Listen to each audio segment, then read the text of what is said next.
This one is called The Last Winter Night. It is a visual novel, atmospheric gothic fantasy 2D.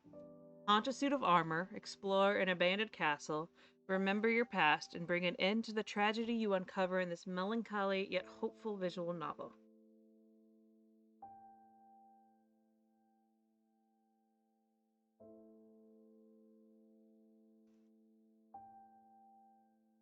Yeah.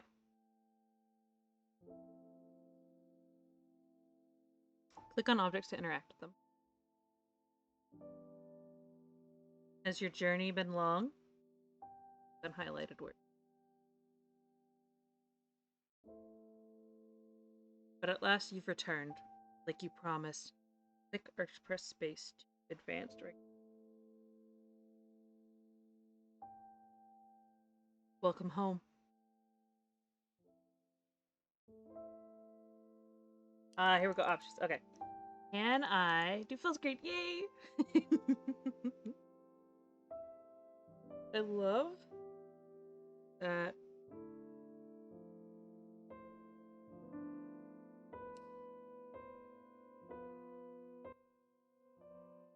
That is a sword.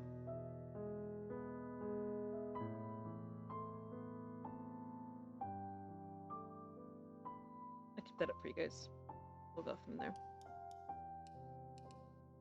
There's beautiful music though.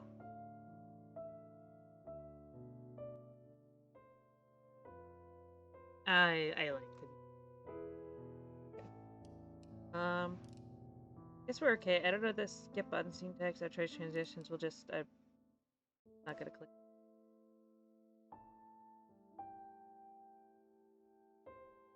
Alright. Ooh. Lost soul. Wandering through mist and snow. Do you feel the touch of iron cloud? Cold. I can't read. Oh my god. Why always pick reading games? Sorry. In the zone.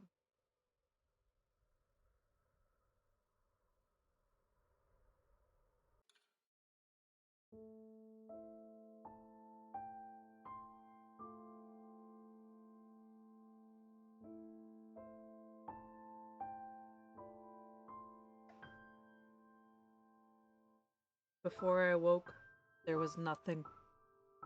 No warmth or light. No touch nor taste. No sound nor sight.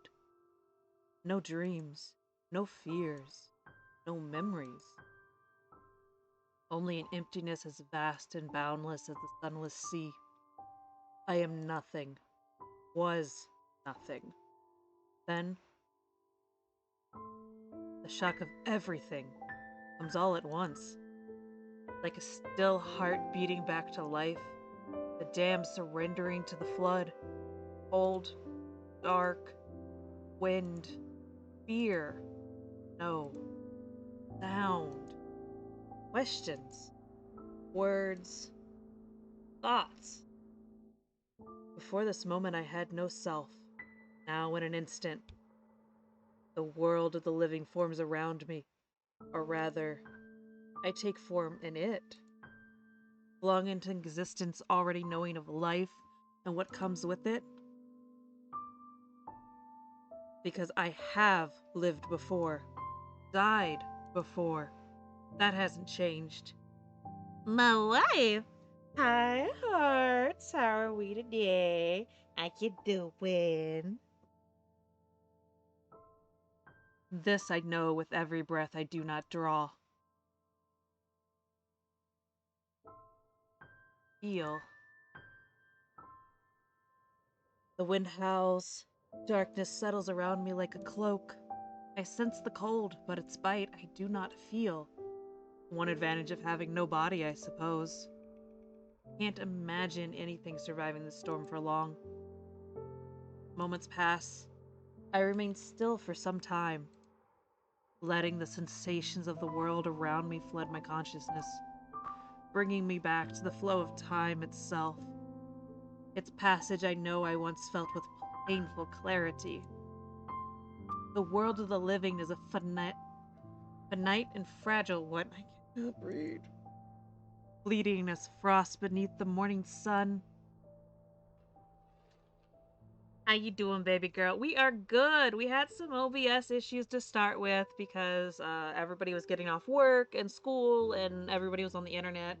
So the beginning of stream was a little rocky, but we've since done good. We've gone through a couple of demos. Right now we're just going through like more demos that I have in my library that I'm very interested in. Some of them have been really good. Some of them have been meh, not so great.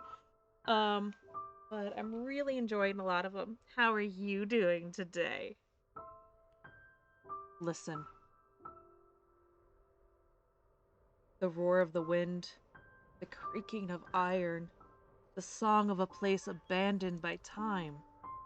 If solitude had a sound, would this be its melody? Look. Finally, I examine my surroundings. Or rather, my encasings.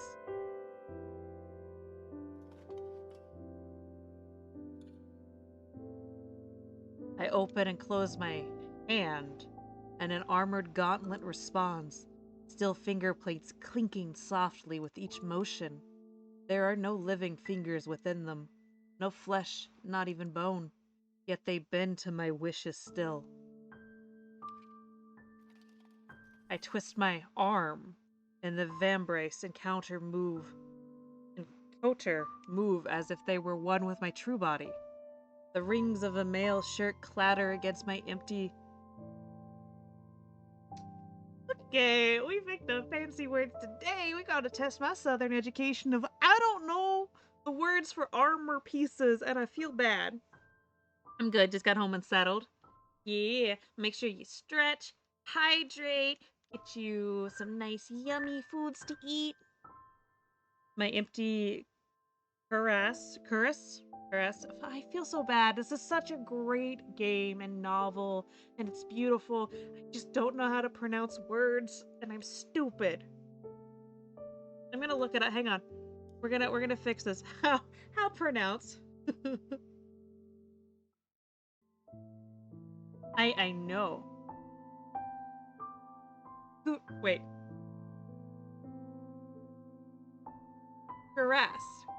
Wait. Cuirass. Cuirass. Cuirass. Cuirass is what it sounds like. Cuirass. From the top. The rings of a male shirt clatter against my empty cuirass as I twist and turn the rest of my limbs. I see my hollow body. Sense it through the slits of my helmet, the apparent source of my hearing and sight. Gingerly, I crack the visor of my helm open with a soft click as my vision settles into focus, despite my lack of eyes to see with.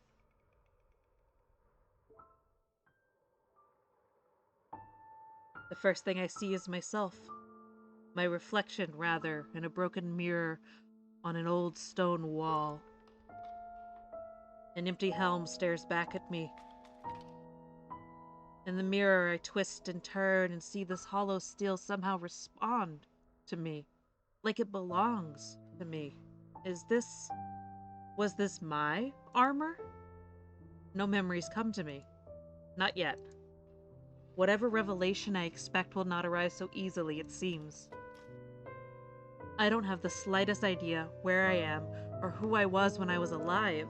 The only thing I'm certain of is that I did live, and then I did not. Yet, I awoke here, in the realm of the living, not beyond the shore where departed souls dwell. My being, my spirit, now rest in these hollow plates that respond to me like pieces of my true body. How? Or more importantly, why? I curl the fingers of my gauntlets. This armor is my only clue, and it yields no answers.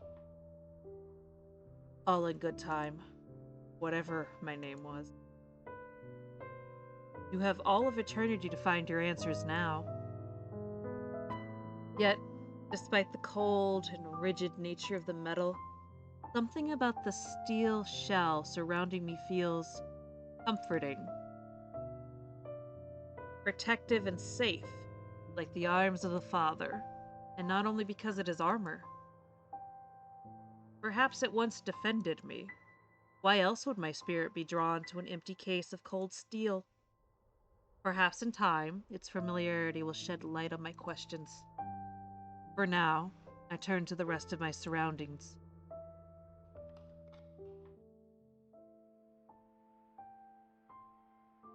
Ugh. Okay, what do we click first? Look at the picture. I'm now a nameless knight. I'm not a lost soul anymore. A painting hangs above the hearth, flaking and aged. Its ornate frame tarnished with time. It depicts a woman of no less than 20 summers, dressed in a blue gown, her skin porcelain fair, and hair fairer still. A raven, its feathers the same stark hue, perches on her arm. She is beautiful. Not even time can steal this fact from the canvas. But only because she is like me, lifeless and ageless. Beauty, what a useless thing in the end, even more fleeting than existence itself. Something in her blue eyes and stoic gaze seems almost familiar, but does not rekindle any memories. I wonder just how true to life this portrait is.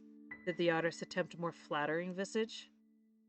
Is that why I can't recall my master's face? Was she my master? Was this the person I swore fealty to? Promised my loyalty and devotion to? Why don't I remember? Did my oath mean so little to me? And was she here when whatever befell this place happened? I stand in what appears to be a large sitting room or solar, its ceiling held aloft by tall stone walls. Debris and glass litters the floors. A sharp pang runs through my cuirass, though through the place where my living heart would be. Really, it hurts me to see this place like this. How long has it been left this way? How long have I been dead?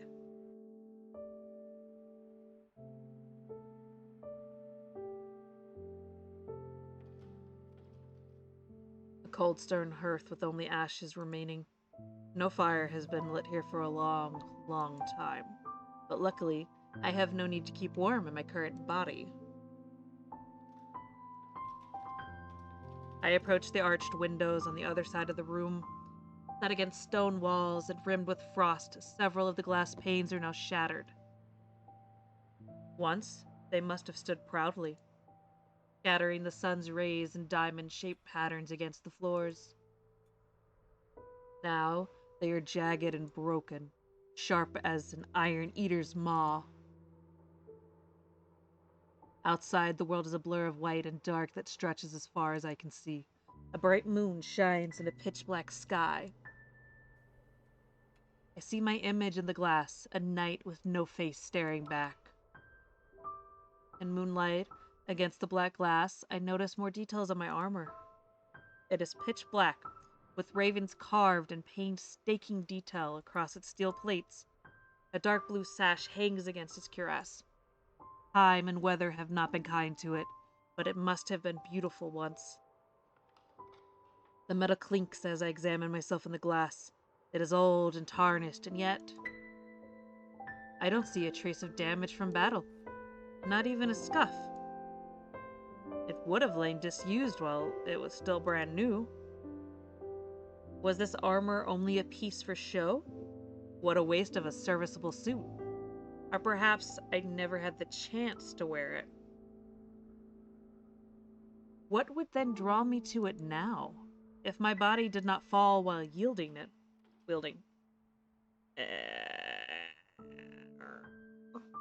Papers. Scattered parchment. Letters. Lie on the ground near an ancient wooden table. I pick up a page and try my best to read the faded script. I have received your summons and will attend the banquet as you command. Once again, I offer my sincerest condolences for your father's passing, Marchioness. He has left far too much for such a young woman to fulfill. They seem to be responses to invitations from Marchioness. What few letters I can decipher go much the same way, some overflowing with empty flattery, some with offers of marriage to noble sons, others still with unveiled condescension. Condescension? Condescension? God, I can't read. I'm okay. It seems the lady of this manor came into power at a young age, and with it came the attentions of all who had held interest in her lands and title. The woman in the painting looks so serene, yet I can only imagine her grinding her teeth at the words on the pages.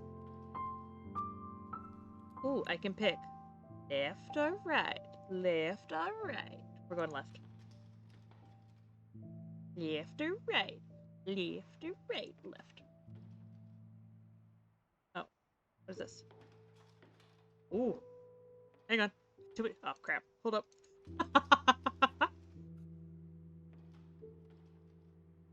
Yeah, that turns me around.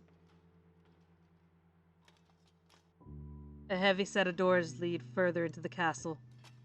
I try to open them with my gauntlets, but they don't move an inch. Seems they are locked tight. We need a key. The thought occurred to me that I am still a spirit in this steel body. In tales and songs, spirits could walk through the world like mist. Why then should a closed door stop me? I'm not quite sure how to leave my armor and pass through these doors, so I simply press my gauntlet against them and will myself to float. That sounds like a bad idea. Maybe we don't do that.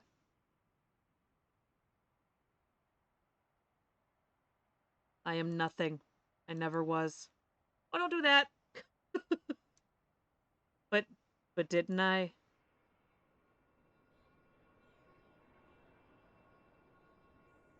Can we go back? I suffocate. I drown beneath the waves. Every piece of myself breaks apart, drifting off like sea foam. I made a mistake. But I don't have lungs. I can't scream. Just let's not do that again.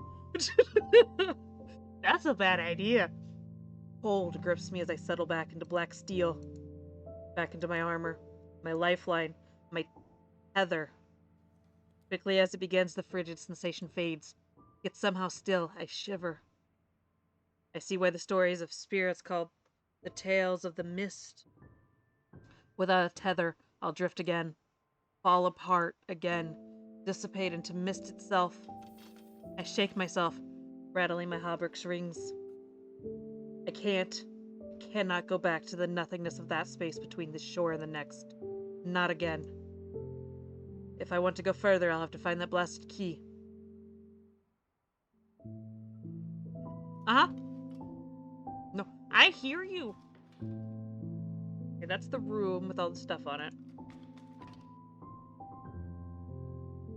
Snow and shards of glass litter these halls sharp as an iron eater's teeth. Step over them carefully, though I suppose I don't have to worry about cutting myself. A rusted suit of armor, crafted into an older style compared to mine, and not nearly as ornate. Hello? I try to call out, and immediately feel foolish. I don't have a body, so naturally I have no voice either. And what are the chances that there's another haunted suit of armor here in these halls? It was worth a shot, my dude.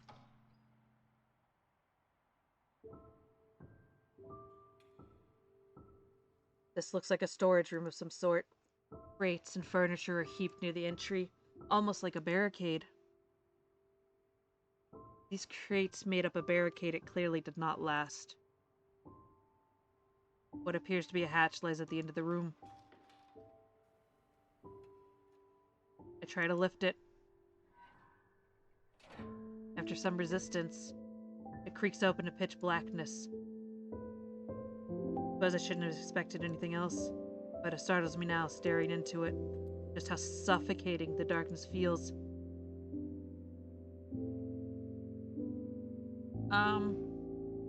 I don't really want to go in there if it's dark. We're gonna close that, can I?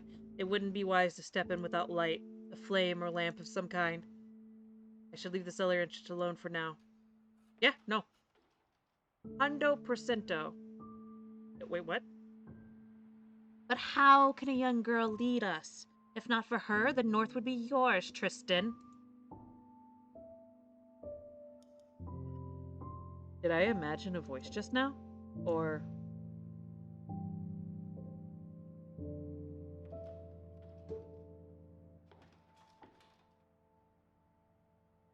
We're gonna go this way. Banners hang upon the stone walls. The coat of arms painted upon them is faded, but appears to be a raven in flight. The gray, or perhaps once white, birds perch against a blue background. The ravens are similar to the ones carved onto my armor. There cannot be any doubt that this was the family's coat of arms. But what happened to the members of said family?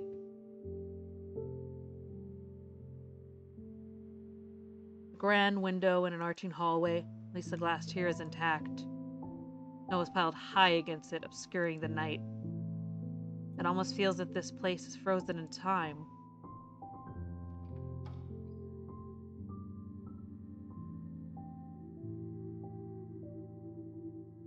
Stained glass windows filter moonlight into the chamber. I recognize the scenes depicted in the glass. Stories I must have been told as a child, though I have no memory of those years.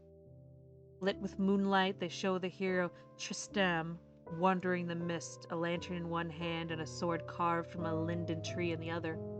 Descending from the land of the living, he searches for the souls of the one dearest to him.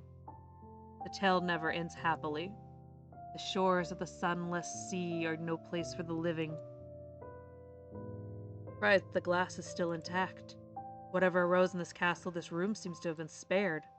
Perhaps its intruders thought twice about destroying a place filled with art and objects sacred to the spirits.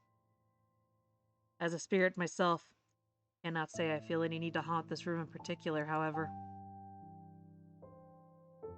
Well, I suppose rituals for the dead offer as much or more to the living who mourn. Hear them. It's a future box. Inside it are a flint, iron, and char cloth. Some say that iron is sacred to spirits, perhaps because of its use in lighting fire. Perhaps because so instruments for ending life are made of it. Perhaps it isn't so strange that this suit of armor welcomed me with open arms after all. I take the flint from the box and strike it until a spark catches, then light the 3 long candles standing in the candelabra. It feels irrelevant to take these candles meant to honor the dead, but well, I am among the dead, and I certainly have use of them. Hello, Bazzy! Woo woo woo! Welcome in! Happy birthday! How are you doing?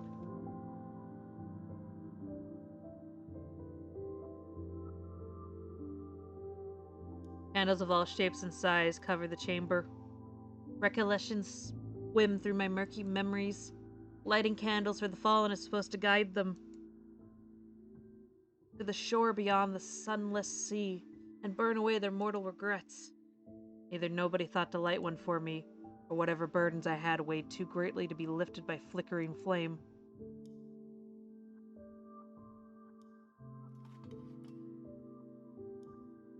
Tristan, my son, do you resent me for sending your mother away? I shouldn't have come. I know better than to interrupt a prayer. An old man kneels before the altar, his long beard white as snow. An emptiness fills his eyes, windows to a weary soul and weighted mind, lost in the past, questioning what could not be changed.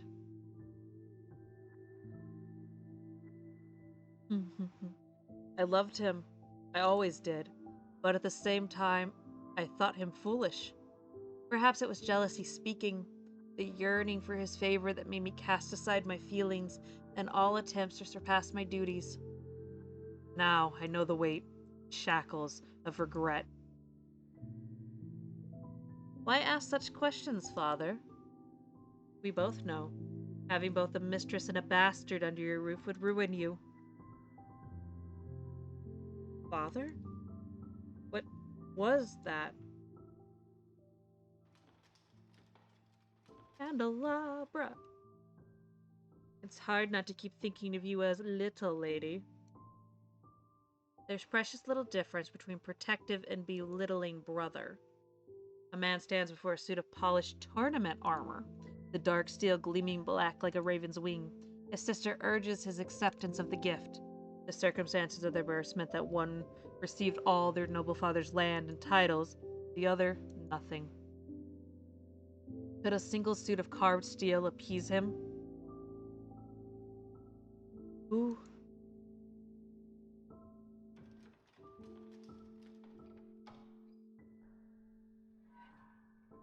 The door opens once more to pitch blackness. Holding the candlestick before me, I begin my dark descent.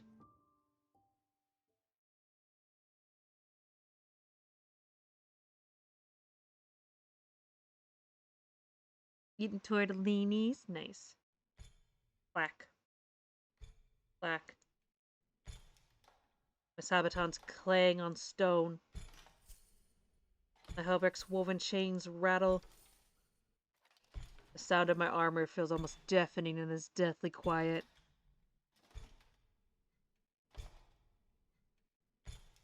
The candlelight glints off my hollow steel plates. Old stone walls flicker in and out of view within the narrow radius of my light. Holding the flames before my visor, I'm struck with a strange sense of familiarity. I remember this feeling, holding my blood-stained hands to a flickering flame, warming life back into my frozen fingers. As I huddled in the cold, I'm not sure how long I walk in the underground passage. Feels like a tome. Finally, up ahead, something on the ground comes into focus. Shapes. Figures. Oh.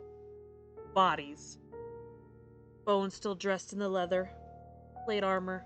Chainmail coffs and hauberks of common soldiers. Not bones. Corpses. Lives snuffed out. I nearly lurch and drop the candlestick. It is not the sight of death that unbalances me, being dead myself and a knight. A grim scene like this shouldn't startle me, but a deep well of aching, acrid bitterness floods through my very soul all the same. I was here. I saw the faces of these men before they died. Twisted, gaping, frozen, the whites of their eyes as large as moons. Did I kill them?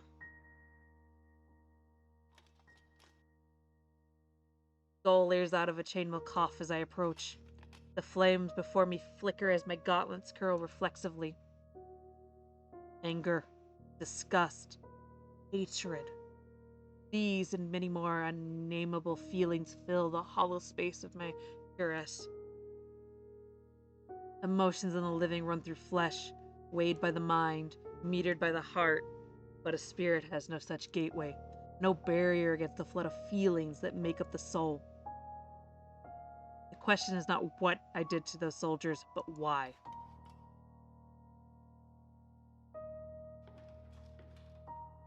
It looks like a bird's skeleton. Odd to see it here, but most likely a carrion crow that came to feed while the bodies were fresh. Another body lays a ways ahead, face up on the ground, clad in armor that resembles mine. But unlike my black plates, this knight's armor is a rusted once silver hue. The helm and cuirass are battered. The raven itself carved into steel feels wounded. Dried, dark stains have pulled beneath the corpse. It was you. You conspired with... You can still make the right choice, Tristan. Ugh. Tristan? That name again. I remember it. Was it mine? I stared down at the armored corpse. I knew this knight. A knight with a burning look in her unwavering eyes. I knew that gaze. I'm sure of it. Tristan, she had called. But who was she? Why was she pleading? Why did we fight? Was I the one who killed her? I need that key. Looped onto her belt is an orient key. I take it. I need this more than you do. Rest in peace. Yep. I will leave your body to the ravens and hang your head on a spike. Did all these years mean nothing to you? Bold words from a little lady sheltered all her life. What would you know? Voices accompany every step and clang of my sabatons upon the floor. Sounds, the swirling cacophony, does not make the darkness any less crushing. I have no ears to cover, no voice to yell and drown them out with. Why am I rushing through the dark like a frightened child? Don't I want to remember? But what will happen if I learn who or what I was?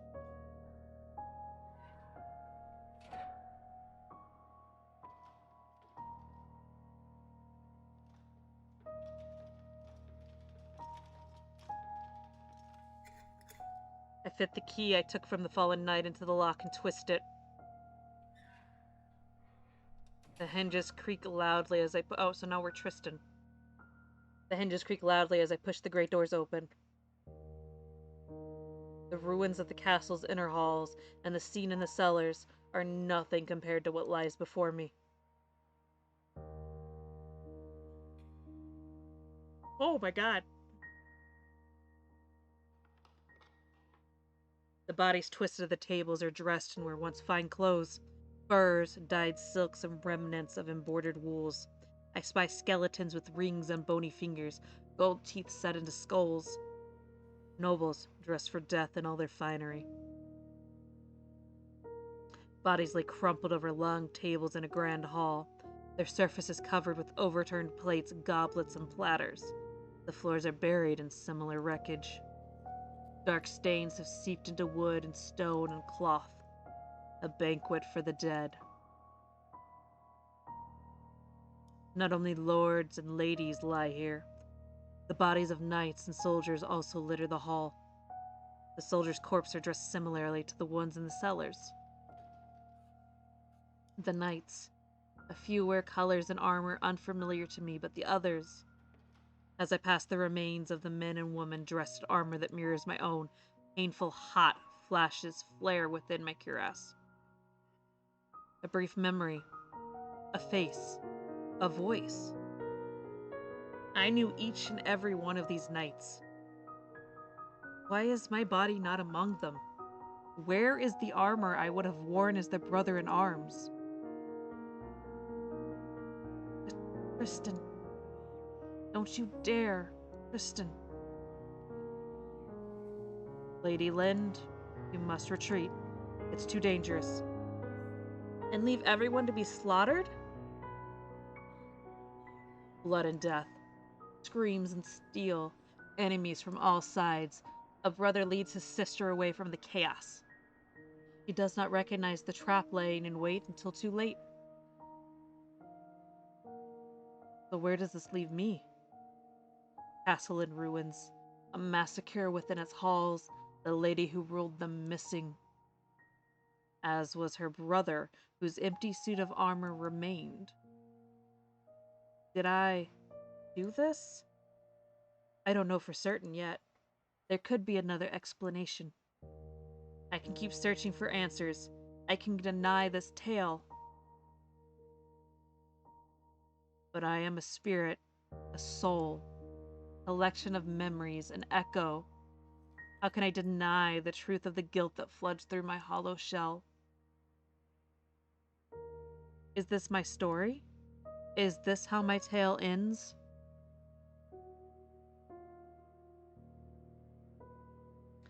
I caused this massacre. I abandoned everyone to their fates. I was Tristan.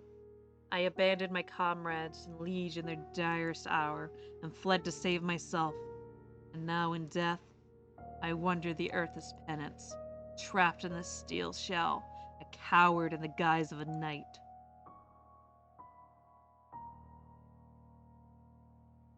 This is how the story ends.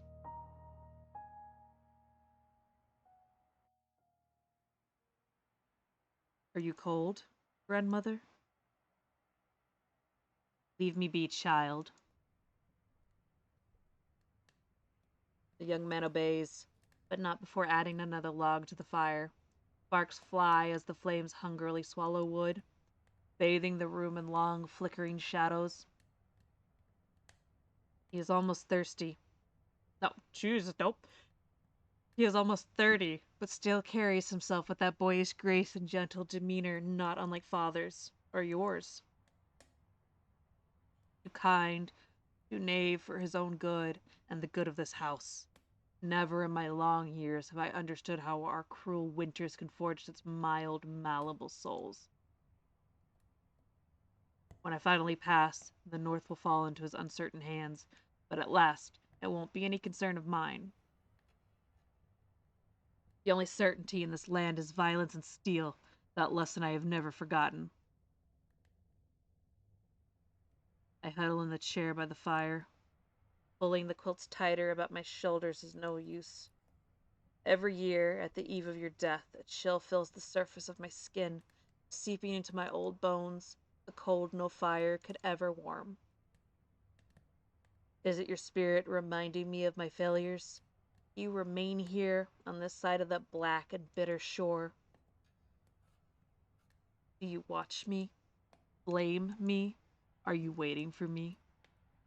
Soon, brother. Soon enough we will meet. Please, keep waiting for me.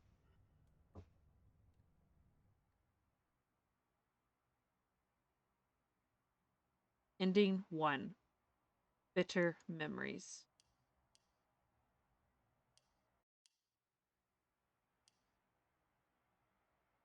Okay. Okay, so this is Return to Last Choice. I'm just curious. What was my last choice I made? Is this my story? Is this how my tale ends?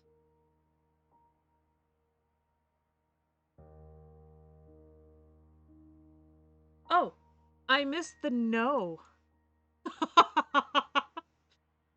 I refuse this tale. Yeah, as we should.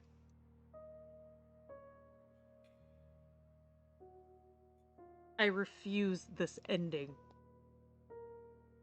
I refuse to believe this was me. That the person who wore this armor could do such a thing. Even if it's a lie. A foolish tale of make believe.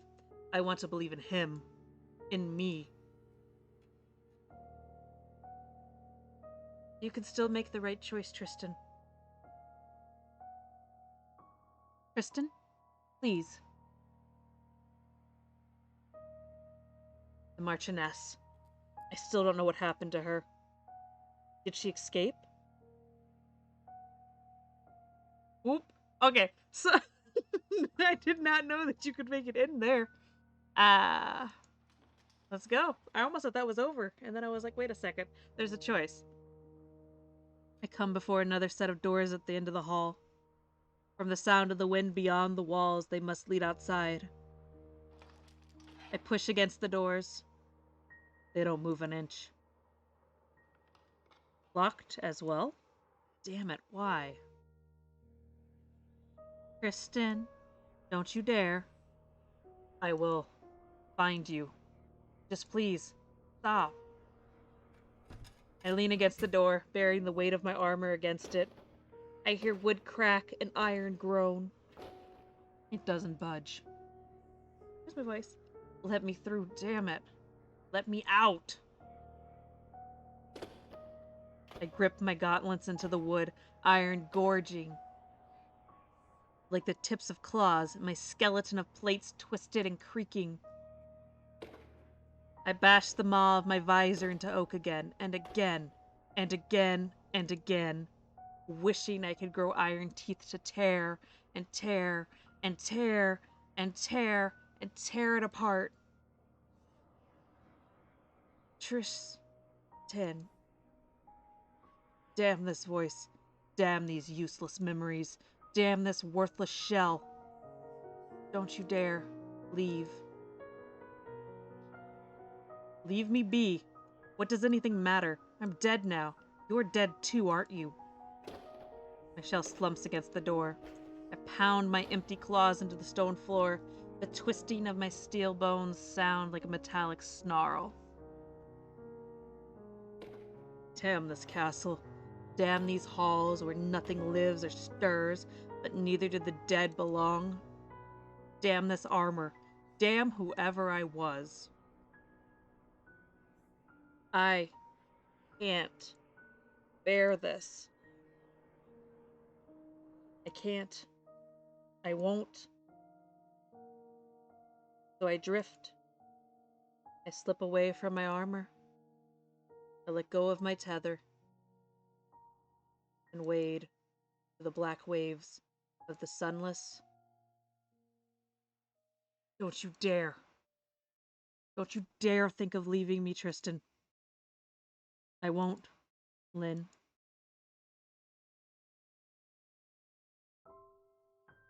What's troubling you, Mir? Where did we end up now? Nothing. It's just hard to believe Lord Sigmund is gone, and now the young lady is to rule. You've known it would always be this way. Lind has been raised for this practically from the cradle. But how can a young girl lead us? Not for her, the North would be yours, Tristan. Watch your words, Mirjam. King Lind may be a young girl, but soft-hearted she is certainly not. Dame Mirjam. My lady. Please join Sir Diethard. Prepare to receive our guest. I need a word of my brother before the banquet. At once, my lady. Did you hear all that, Lynn? I heard enough. And my own knights think so little of me. They've been protecting you since you were small. Hard not to keep thinking you of as little Lady Lind sometimes. There's precious little difference between protective and belittling, brother. Don't let it vex you. Mir may be hard-nosed, but she means well. I have thicker skin than that. I trust you to keep all of them in line. I do my best. But why did you want to see me? Just to talk. Settle my nerves, I suppose. We've both been so busy. I'm here for you anytime, Lynn. Shall we walk? Yes. Oh, but first, won't you tell me what you think of your new armor? Lynn. Lynn. Lynn! Cold. Dark. Wind. Fear. Frost. The wind whips my hair as I cling onto the horse's back for dear life. Branches streak past us. The path is uneven and winding, twisting through a desolate wood. It's a miracle my steed hasn't stumbled, collapsed, twisted, broken like. I am too terrified to cry. My muscles burn, yet my entire body feels frozen, the cold cutting through my clothes. I don't know if it's minutes, hours, or days that pass once my steed's thundering hooves finally slow, then stall, then stop. Lights shine up ahead. Pinpricks of fire within the night. Signs at last of life. I dismount and nearly fall off the stallion's back. Shaking, I wipe my hands on my clothes. No use. The blood is long dried. And there, standing alone, is when the tears finally come. They fall free from my eyes in painful droplets, breaking like a dam surrendering to a flood. I scream more than I sob. I curse more than I weep, my heart about to burst in a torrent greater than all my tears combined. I will return. I will tear the world itself to pieces if I must. This I swear. I promise.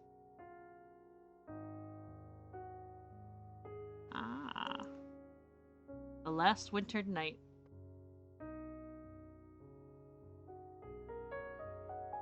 Music, art, story, program, and sound by Indus.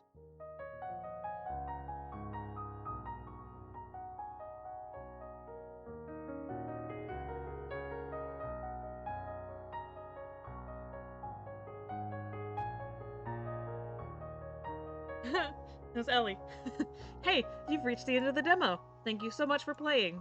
I'm Ellie, aka, or it's Eli. I can't read. I'm sorry. aka Indicius, the solo dev who made this game. If you're interested in the full game, be sure to wishlist it on Steam to get notified when it comes out. Thanks again for making it this far. I really appreciate it. I hope I see you again soon. Until then, have a good one. Brr. I liked this one a lot. Like this was a good game.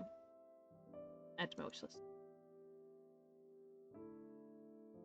Like it's different. It's definitely like it's a visual novel. It's point and click. It's very atmospheric. Like they do so well with the sound and like the art and style and like just the pacing of it is really delightful. Um Huge fan of that one. Cannot wait for that one to release. But right now it doesn't actually have a release date on it. So like that's fine. We're gonna remove that one. Like I said, we've just been working through a list all today. Uh and I think let's see, what's this one?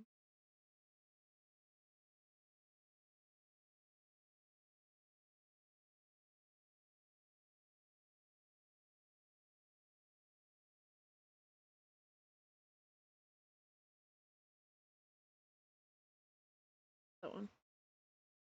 Let us do we want to play a spooky game? Over to the spooky games that I have. Yeah.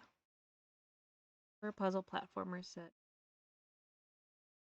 Puzzle first would scare you. Expect her to We're gonna try that one.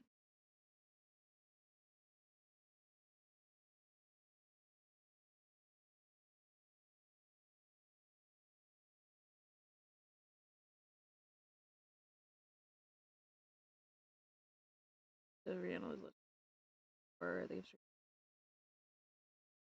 that one looks